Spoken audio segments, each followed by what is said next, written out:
It's my first time.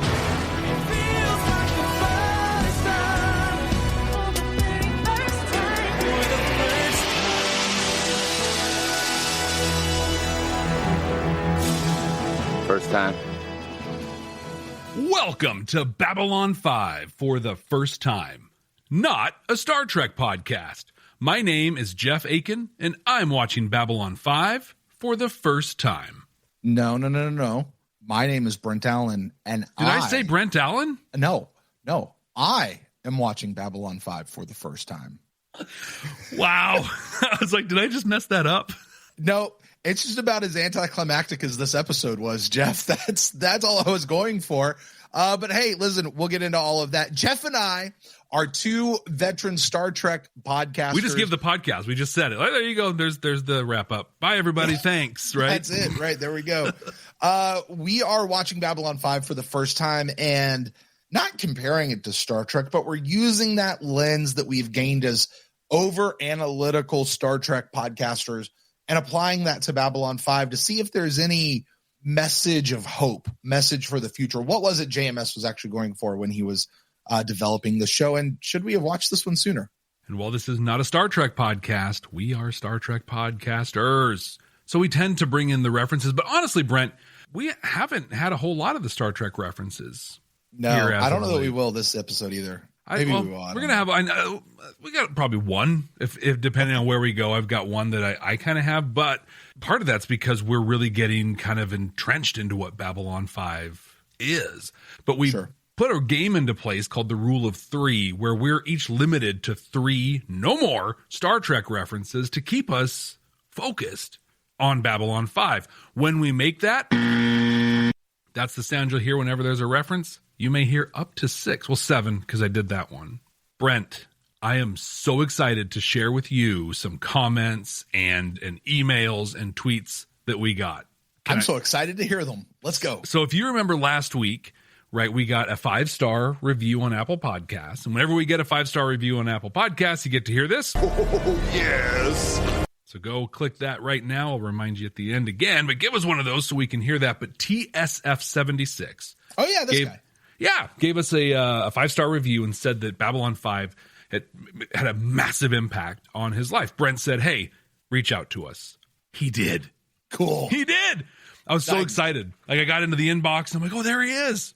So he says that the life impacting bit. I wonder, Jeff, I'm sorry. I wonder if he heard like our episode and then responded or if like he just followed up on his own. I don't know. Like, I don't know.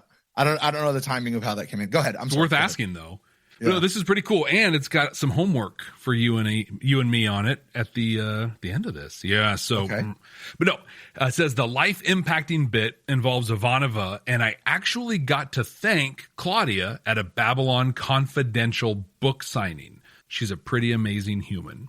He also shared about Claudia Christian's autobiography, Babylon Confidential, which that's going to have to go on our post-series reading list. But there's some stuff that happens in season 2 with Ivanova, and he was able to personally thank her for portraying that when you met her at the book signing. That's cool. Yeah, really cool. All right, that's cool. I dig it.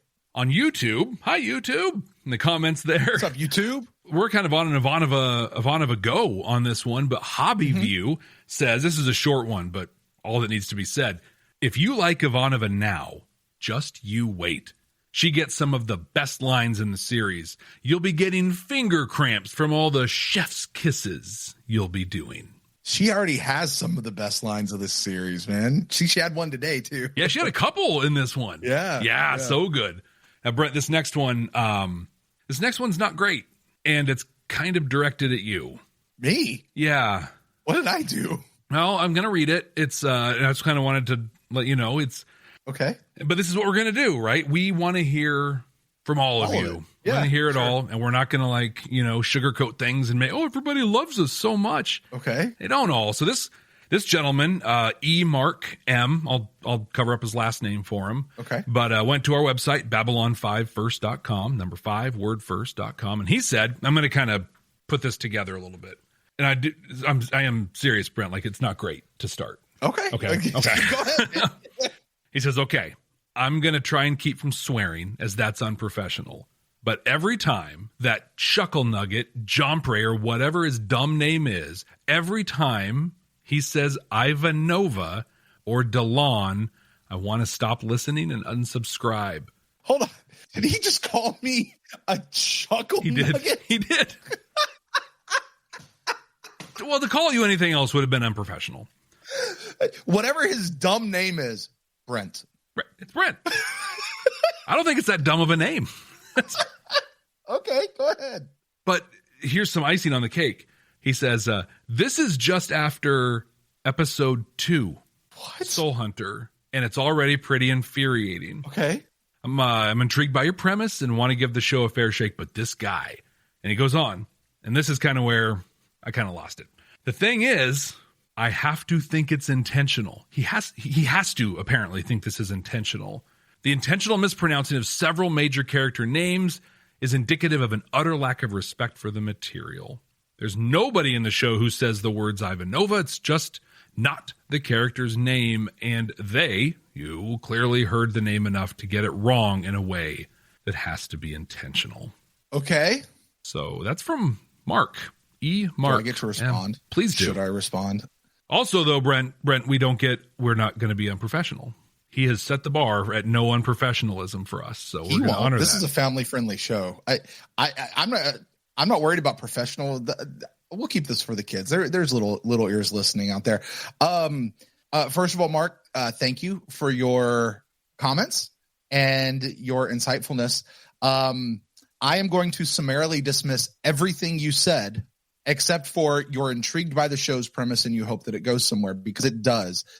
You're on episode 2. Frankly, I don't know that you're ever going to hear this one, because this is episode 18. Okay. A clear lack of respect for the material. I couldn't have respect one way or the other by episode 2 because it was new. The characters were new. And yes, I called her Ivanova for a very long time. In fact, Jeff, I believe it was a handful of episodes ago, maybe more now, probably like half the episodes back. I said at some point mid-show, I probably was like 3 or 4 shows in a row. I was like, I keep mispronouncing her name. Mm-hmm. Is it intentional? No, you don't have to believe that. And if you do have to believe it, then you're probably not going to believe me when I tell you, no, it wasn't intentional. I'm new. I don't ever recall calling Delon. I remember that. I mean, it might have happened as a slip of the tongue or something at some point. Okay, dude, you're on episode 2. If it makes you that upset and infuriated that somebody who is brand new to the show is mispronouncing people's names, it shouldn't make you that upset. It just shouldn't. I appreciate that you're passionate and protective over the characters and the material. I promise you, Jeff and I are going to get there if we're not there already. I have said so many times, Ivanova. Sorry. See, look, you've already got me doing it. I fixed it, and now you've got me back doing it. Ivanova is probably my favorite character on the show. Mm-hmm. I love her. She is amazing. I think the actress is amazing. I think the way she portrays her is amazing. I love the story that's coming out about Ivanova and her life. And seriously, if you're going to let my mispronunciation of her name, because you're now going to assign a motive and assume. There are 1,000 other podcasts, dude. Go enjoy them. There's a million. Do it. Yeah. Yeah. But I hope you stay with this, because I think this is an excellent show. And so do our listeners and viewers out there. And Jeff, you're going to have to mark this. I'm going to leave that to you to clean up and edit and do whatever you need to on the back end. YouTube gets the full unedited version, but I'll leave you to figure that out. So, but Mark, thank you for your comments and your response. That is always appreciated. And I do hope you make it to this point to hear this response. I agree. You're awesome, Brent. You took that really Thanks, well. Jeff. You took that really well. Thanks. You are too. You know what I appreciate about you, Jeff? You seem to have gotten a little miffed on my behalf, and I appreciate that. Yeah, because here's the thing, right? Like there's what you want to think, and then there's reality. And the cool thing about life is you can choose to believe whichever one you want, but you don't need to force that belief on anybody else. You don't need to put that on anybody.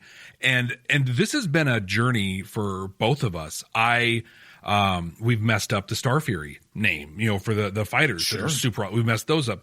We're in the middle of a weird thing around viewing order, and people have thoughts on the viewing order, for, against, whatever. Cool. Bring it all on. But when you come at us, either one of us, you come at Brent, you come at me, and you start throwing lines like Jumpray and Chuckle Nugget. No. Nope. We're done, dude. And frankly, I was going to have this be a private conversation between you and I. I'm like, dude, this guy's saying this stuff. But no, I think this is something people need to hear, because we've talked multiple times about how great the Babylon 5 community is. We've experienced zero gatekeeping. We've experienced zero toxicity. In fact, we have people out there actively policing Twitter and other channels for us, warning us not to look at things for spoilers. And you're incredible. We have people apologizing when they slip up and give a slight spoiler that we don't even necessarily realize is one. It's fantastic. And there's one, right? One that comes in, and you know what? We'll respond. We will listen to anything anyone has to say. Doesn't mean we're going to change. Doesn't mean we're going to apply, but we'll hear you. We will always hear you. But you get personal, there you go.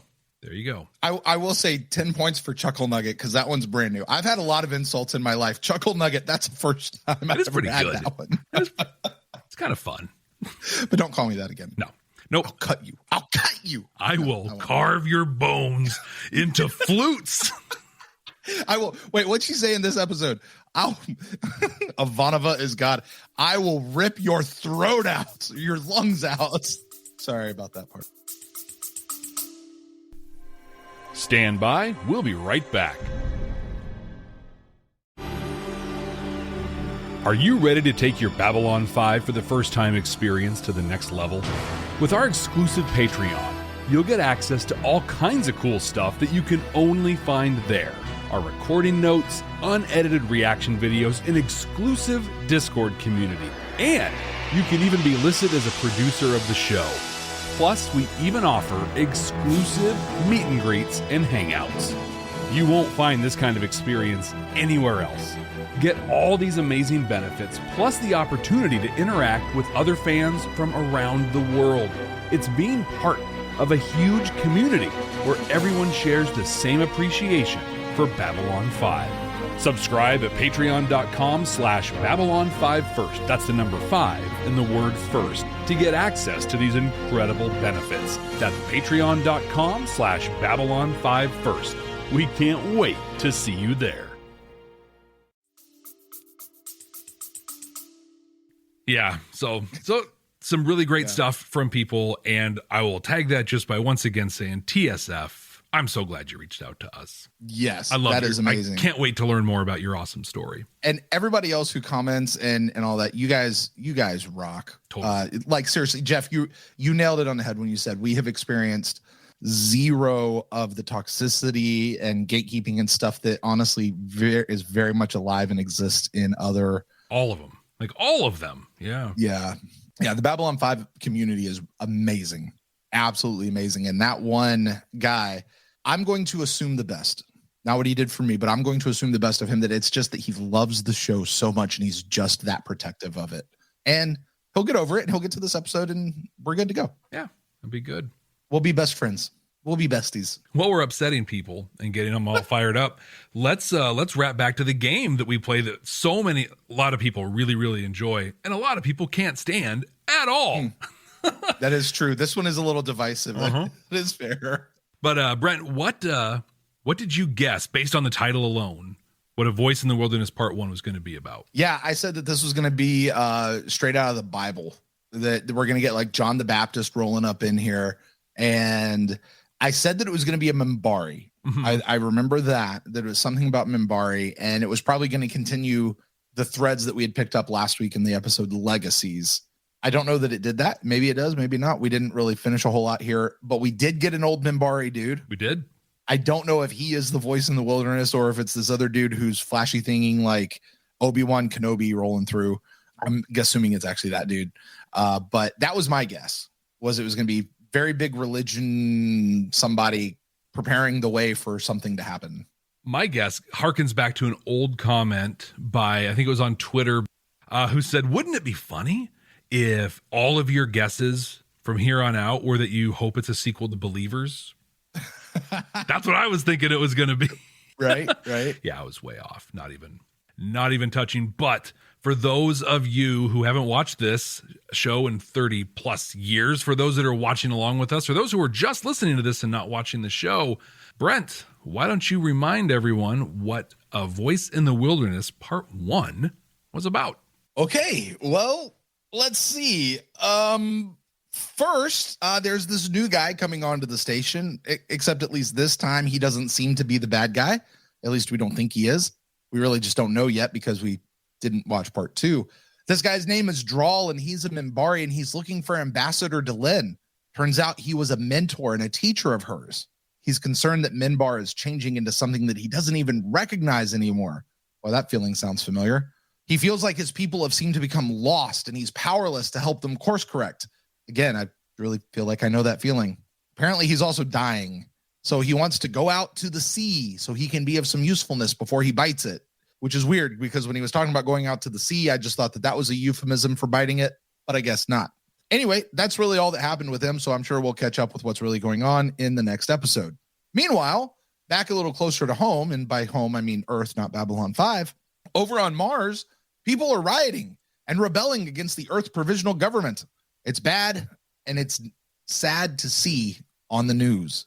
We learned that Sinclair was born there. He doesn't really know anyone there. Everybody's moved away since then, but Garibaldi sure does, because that's where he was right before he came to Babylon 5 just a couple of years ago.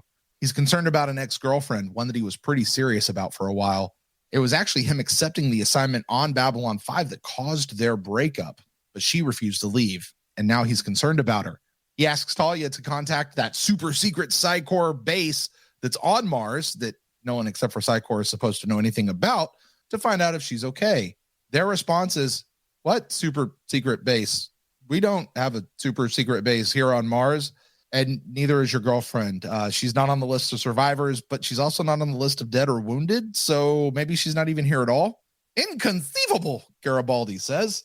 And that's where this thread ends for the episode. I'm sure we'll find out more next week.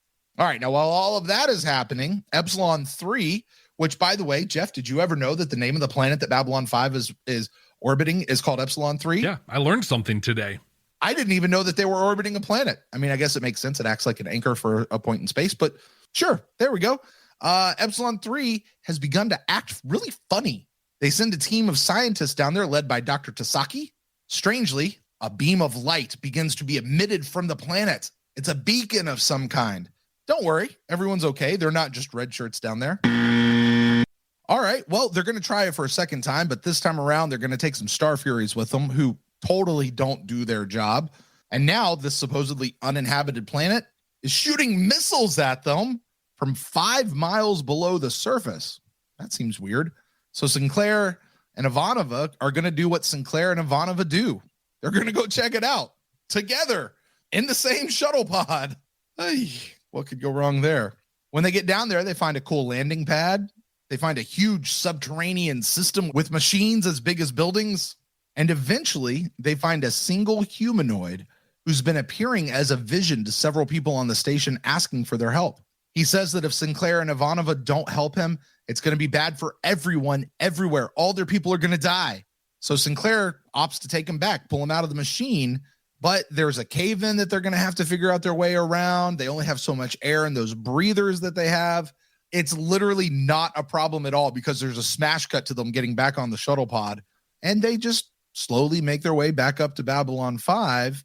But while that's happening, the jumpgate activates and a ship emerges through the jumpgate, apparently a really, really big ship, and it leaves Garibaldi's jaw on the floor, and that's where it ends.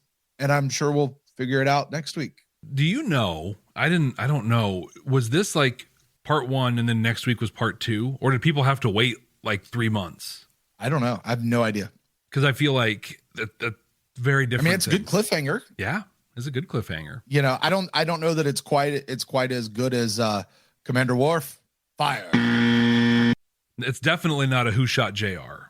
No. Not which I still hold as the greatest cliffhanger in history. I'm putting Best of Both Worlds above it, but really, I put them both in the top 3. I don't even know what number 3 is. I'll put them in the top 2. No, I'll give you. You know what the best cliffhanger to me ever was?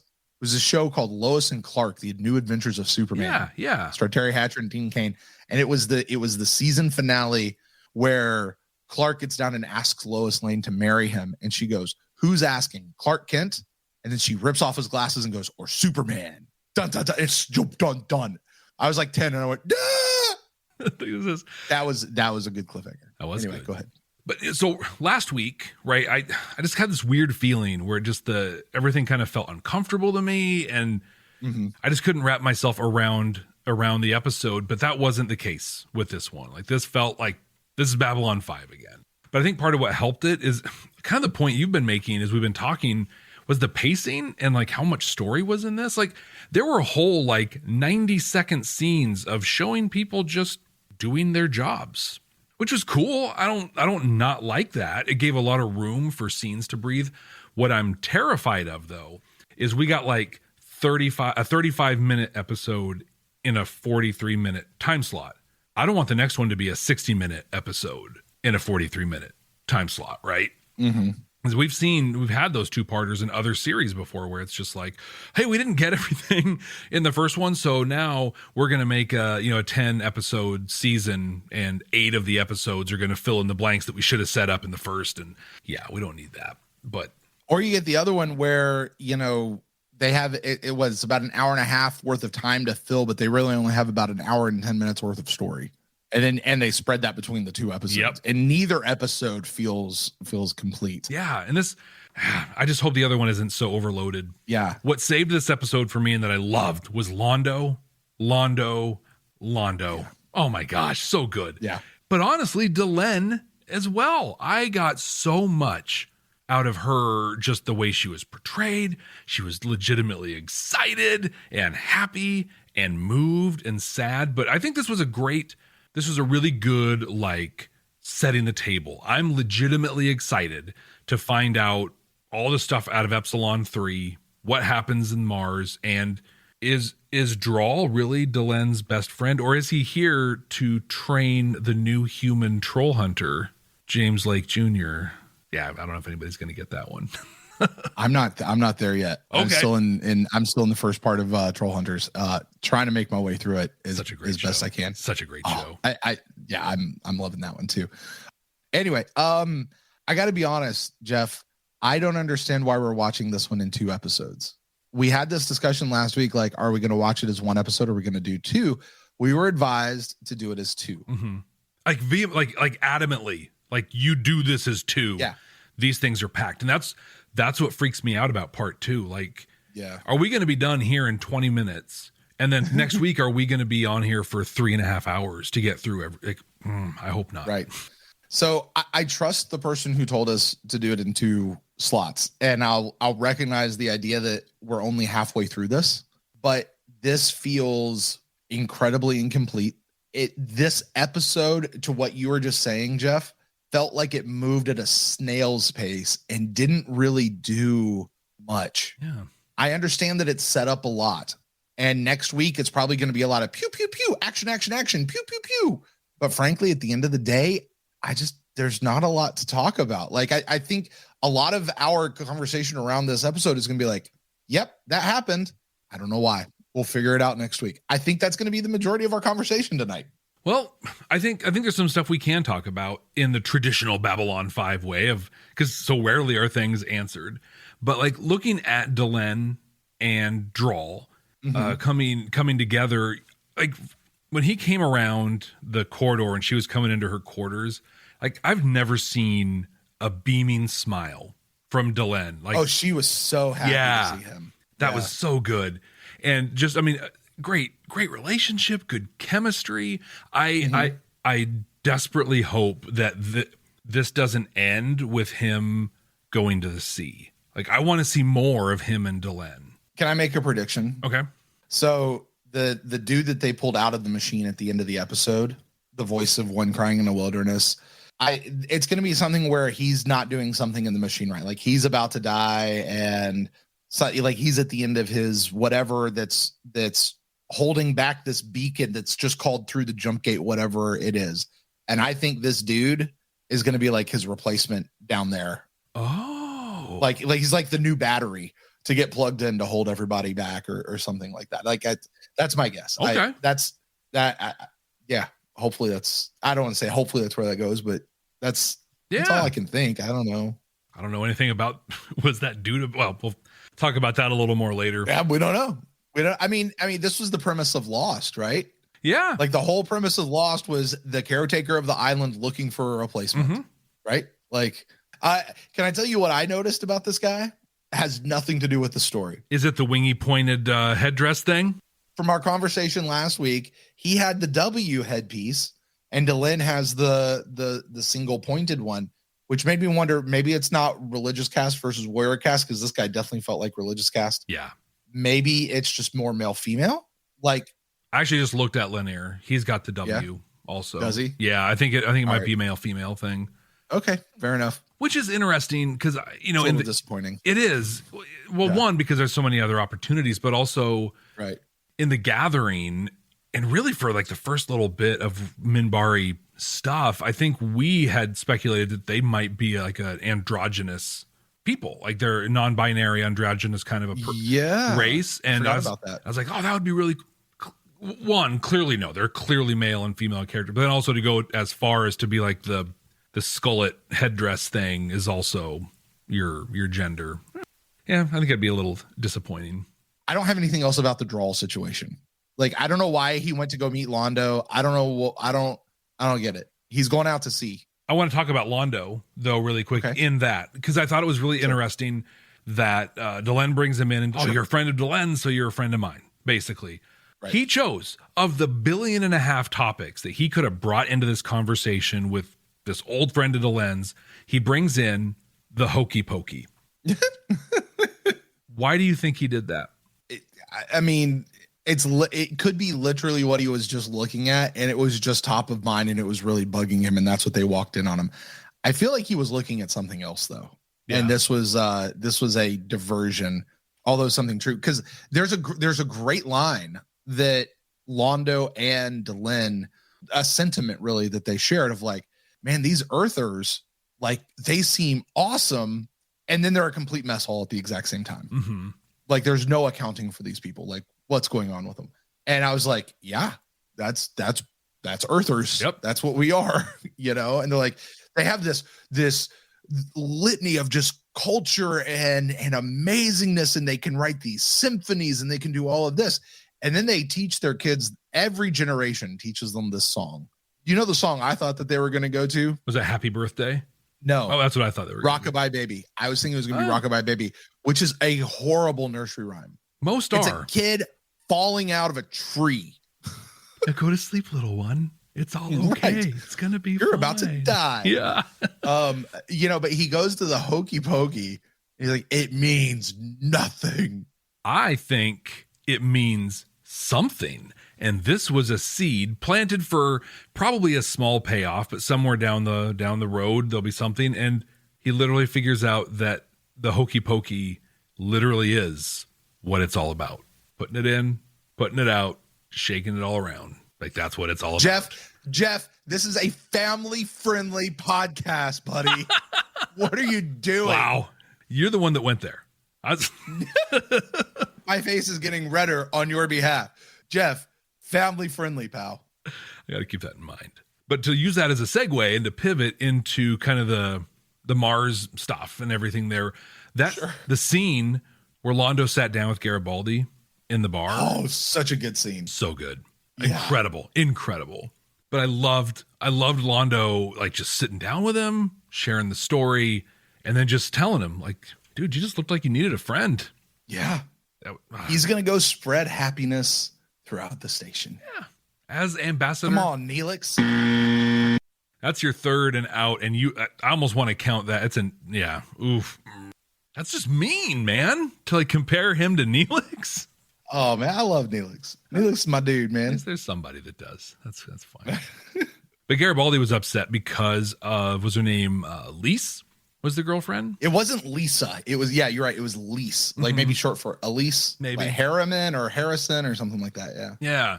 And I caught, like, in the recap, you said, his choice to go to Babylon 5 was really what tore him apart. But I think there's a lot more to it. And I think that his alcoholism had a lot to do with it. And just a lot of that, the trouble that followed him from job to job. And so he was, I don't see Garibaldi being an easy guy to date.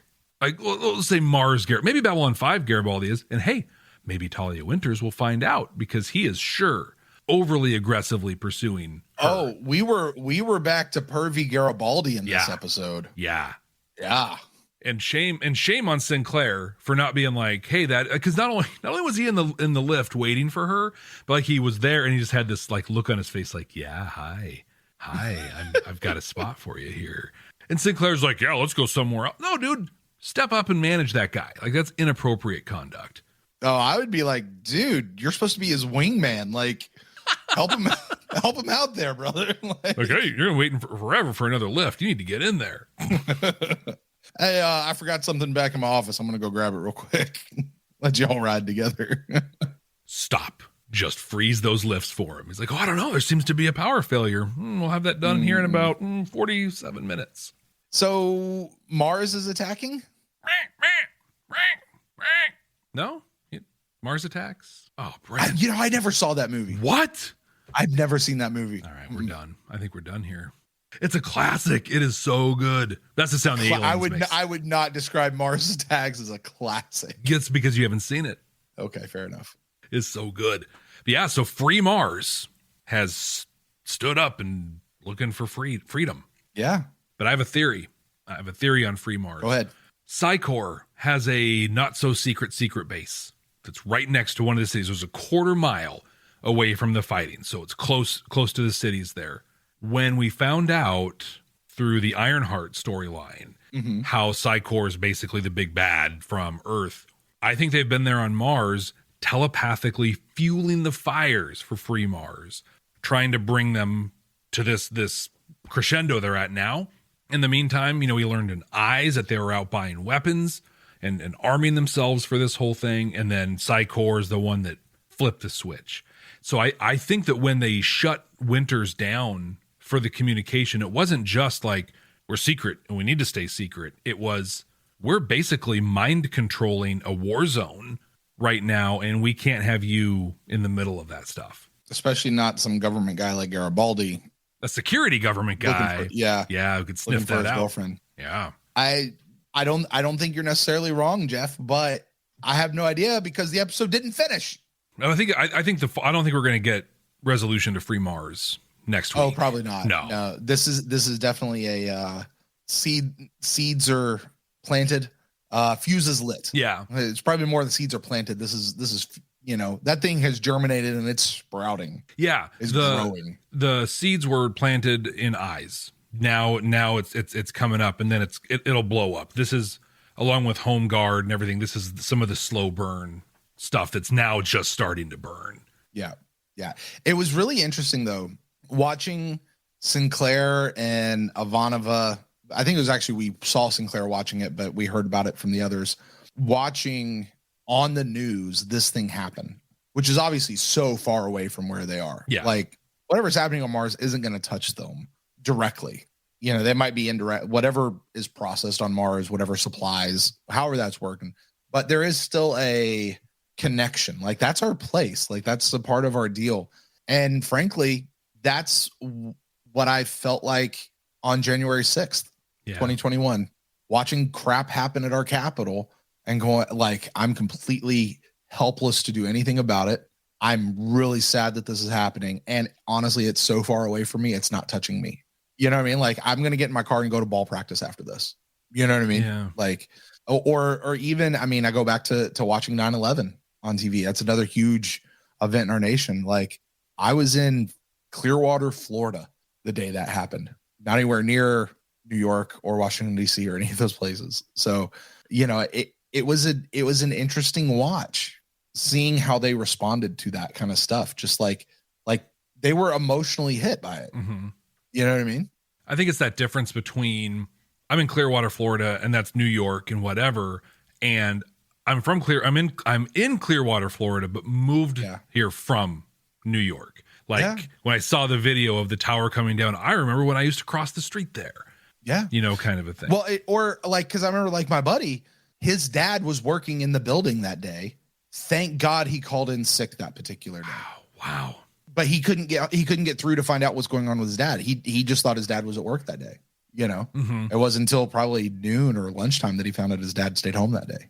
I think it says a lot about the foresight, the prescience of JMS, and how one, this was pre 9/11. Things like this hadn't happened. I think this might have been somewhat close to the Oklahoma City bombing.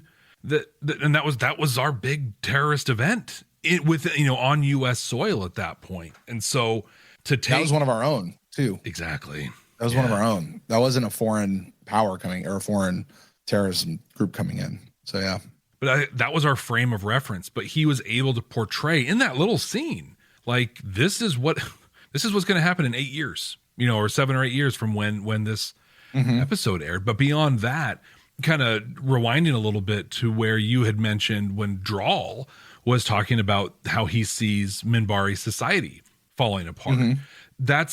He could have been talking about our society here on Earth right now, today, right? People that are lost, drifting, anger beneath the surface and growing every day. And the one that really hit me that like, wow, that's us, is that self-involvement above the needs of others. And this was in 1994. Yeah. Here we are 28 years later, literally doing that. We're not any better. That's where the analytical lens that we use for the show comes into play there, Jeff. Because that literally flips back to Delenn when Delenn and Londo and Sinclair are doing the trade route negotiation piece. Londo talks about how he and the Narn will hate each other forever because it's physics, right? An equal and opposite reaction. So they'll hate us and we'll hate them. Then they'll hate us more and we're just victims of mathematics. And then Delenn is like, we have to do better, because if we don't do better, there's no point to life. Yeah. Well, and Sinclair said, you don't have to respond that way. Yeah. I mean, you don't have to believe what you want to believe about somebody else. Yeah, people. Right. You don't have to believe that someone else's intent is what you think that it is. Right. Yeah, you can make that choice. You don't have to believe that. And you can choose to respond or not respond, and wherever you want to go. Anyway, yeah, you're absolutely right. And it was a revelation through my time doing Beam Me Up, and still as that's going on, the number of times that something is happening, and they're doing this in the mid 90s. They're doing this in the early 90s, the late 90s, even in the 60s. And here we are in the 2020s, 20 teens, whatever, and we still haven't figured it out. We might actually even be worse now than we were then. Like, that's just crazy. Come on, guys. Let's get it together, folks. Right? We can be better. We can be better. It's got to choose how we react. Follow the words of Sinclair. That's it. There you go. All right, let's talk about, I guess, the big thing. Yeah. This is the voice crawling in the wilderness. There's a planet that they're orbiting around. Cool. It's an anchor point for that's what I'm assuming. It's keeps them in orbit. It's an uninhabited planet. There's absolutely nothing down there until it turns out there is. They're shooting off a beacon. They kept calling it a beacon, and apparently it called whatever the ship is that came into it. Very much reminds me of season 1 of another. So it turns out this planet probably was really inhabited, and there's this dude hooked up to a machine down there who's asking for help in a telepathic way or holographic way. One of the two. Could have been technological. Could have gone either way. I'm not really sure which one it was. And he's been down there apparently alone, I guess. Big stuff happening. This planet isn't just a planet. I loved when his hologram or telepathic thing showed up. I loved what he said. I loved how he looked at him and he said, "This is SETI Alpha 5." But we did the scans and there was no one here. It's not supposed to be there, and something's obviously there. And it called this big thing to him, and what the heck's happening? I don't know. So here's my question at a more meta level of everything. Knowing what we now know about Michael O'Hare. Yep. Was it in absolutely disgusting, horrible taste to have him be one of the people that saw this vision that no one else? I was thinking that. Yeah. I really was. I don't know how much JMS fully knew at the writing of this. the writing of this episode, because from the way I understand the story, Michael O'Hare really wanted, like, he was trying to protect the show and didn't want things to shut down. So if they already kind of had this in the hopper, if they had this planned out, and he was going, no, don't change this because of me. Maybe. You know what I mean? Yeah. Like, if he was the one that kind of put the kibosh on that, like, I don't know. Yeah. But I did have that thought. Like, you know what I'm not going to do, Jeff? I'm not going to assign a motive or an intentionality to JMS on this situation. But it did occur to me. That's fair. That's very fair. Yeah. It definitely occurred to me. Okay, can we just... two things that I loved about this whole thing, and they have absolutely nothing to do with each other. One, when the shuttle pod is going down into the fissure, the nose of it was red hot. That was great. I loved that. And I mean, it took a half of a second of screen time, but I so appreciated that they went through the trouble of actually doing that as a special effect. Well, in a show that we know has a short, tight budget, that cost money to do that. They made a financial choice to put it there, and it was awesome. Added a whole layer of realism. Yeah. I'm going to spout my love for Ivanova. It's time. She was amazing in this episode. So many ways through. One, let's talk about her discussing with the Star Furies over comms. You're going to say this to yourself. Ivanova is always right. I will listen to Ivanova's orders and her advice. Ivanova is God. And if this ever happens again, Ivanova will rip out your lungs. She ends the comm and she looks up to the sky and goes, "It's just kidding about the God part." It was so good. It was so funny.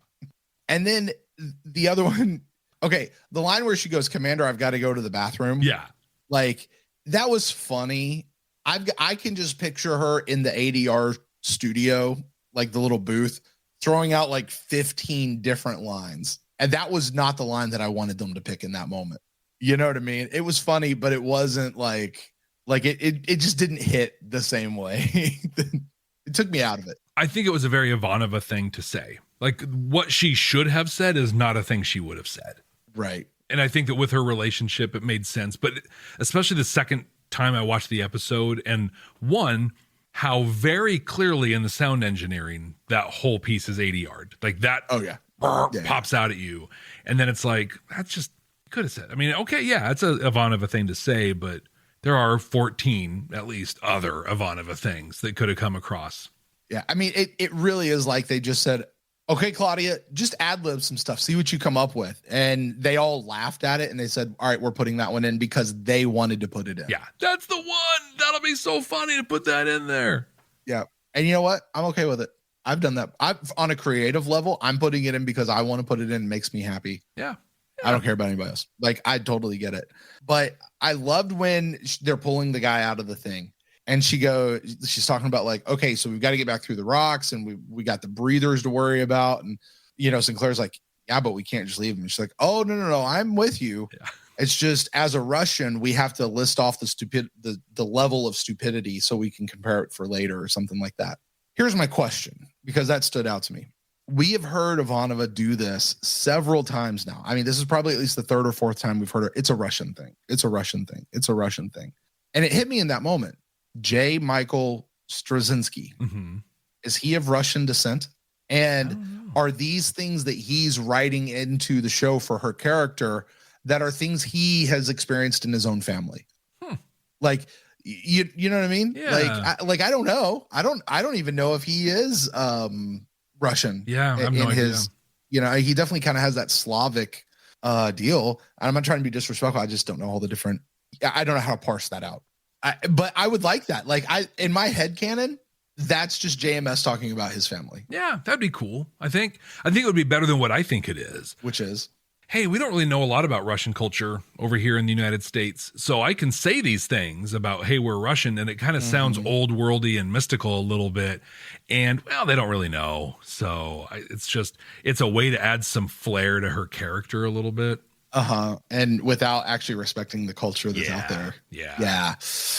Which that could be it too, to be honest. And it's a little cringy today, but you know what? Sometimes you just got to laugh at it and let it go. But I really do hope that it's, you know, JMS kind of going, no, like my family's Russian. And yeah, my dad did this all the time. He'd like, here's all the dumb things we just did, and we're gonna do another one. So, right, yep, right. That would be cool. I think you don't play a lot of video games, do you? No, the few video games I play, I tend to play a lot of. Yeah. Or maybe not a lot of. I tend to play the same handful of video games again and again and again. Do you ever play any of the Fallout games? Yeah. Oh God, they're good. Fallout New Vegas. So this is going to mean nothing to you, but to the 40 people watching or listening that have played Fallout, we have a New ton Vegas. of commenters on YouTube that are all like, yeah, like every time you mention one of these, like they go crazy. So have at it, dude. Epsilon 3 dude is totally Mr. House.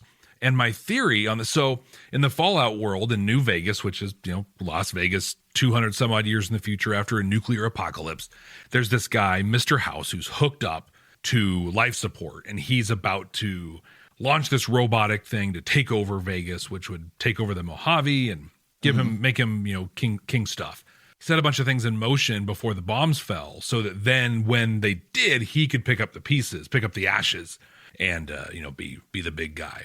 What if this guy and his people, or just this guy, set a lot of stuff in motion decades, centuries ago that set all the races at each other's throats, that's now come to a head, where not only are the Narn ready to take down the Centauri, the Minbari are apparently kind of falling apart, Earth is eating itself alive, and he's in his little life support machine where he can still see everything that's going on and hear things that are going on or whatever. And he's like, you have to help me now, or what I put in motion way back is going to blow up and you're all going to die.